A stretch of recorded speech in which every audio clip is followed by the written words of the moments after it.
Unfortunately, nobody has yet developed the EV equivalent of a jerry can of gas in the boot, except perhaps a portable diesel generator in the boot.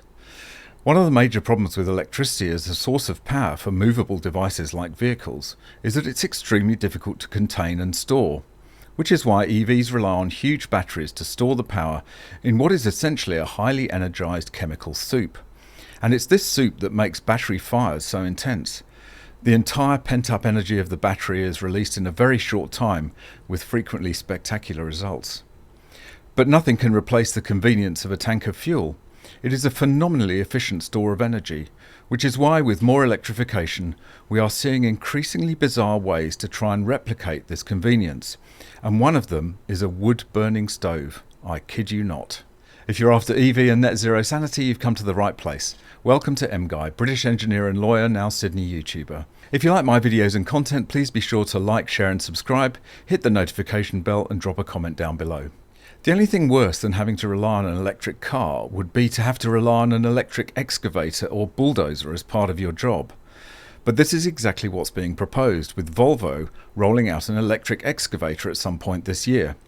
And if that doesn't sound sufficiently balmy, instead of just plonking a great big tank of diesel on site so that your construction equipment can refill in a matter of minutes, we get this. Volvo CE and Rolls-Royce develop wood-burning charger for off-grid EVs. When work is being done off the grid in remote locations, it can be hard to keep construction equipment fueled up, regardless of whether the fuel is liquid or electric. But now, the new first-of-its-kind biocharger from Air Burners is about to make that job a whole lot easier. There's a saying in the construction business that goes, "You might be working for the power company, but that doesn't mean you have power." And when you're tasked with clearing trees, blazing trails and quite literally laying the foundations of infrastructure and energy grid expansion, there simply isn't a place to plug in your electric equipment.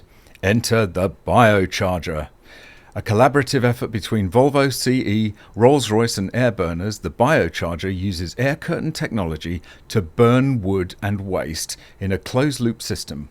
The resulting heat is converted into electric energy and stored in a connected battery storage module, or BSM.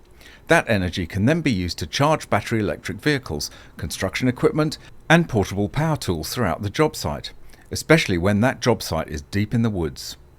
While electric machinery becomes increasingly popular in the fight against climate change, when it comes to forest management, we must have practical solutions for charging electric machinery away from traditional power sources, explains Brian O'Connor, president of Air Burners. The Air Burners biocharger provides that solution in an economical and environmentally conscious way. This is precisely the kind of nonsense that net zero generates. We are now back to burning wood to generate electricity to keep our electric construction equipment charged up. And what happens if the excavator runs out of juice halfway through the day?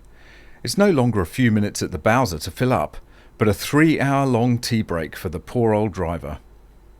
And in a similar story here in Australia, roadside rescue van deployed to help electric vehicles stranded on Perth roads. A mobile rescue van for stranded electric vehicles will begin scouring the streets of Perth to help cars that have run out of charge under a trial to encourage EV ownership. Insurance company RAC has announced it will operate one battery top-up van in metropolitan WA as the state continues to push towards completion of Australia's longest EV charging network. It comes as the number of EV sales in Australia more than doubled from 3.1% of the car market in 2022 to 7.2% in 2023. The van is equipped with a mobile charger capable of providing 15 kilometres of range in 20 minutes for drivers who run out of charge.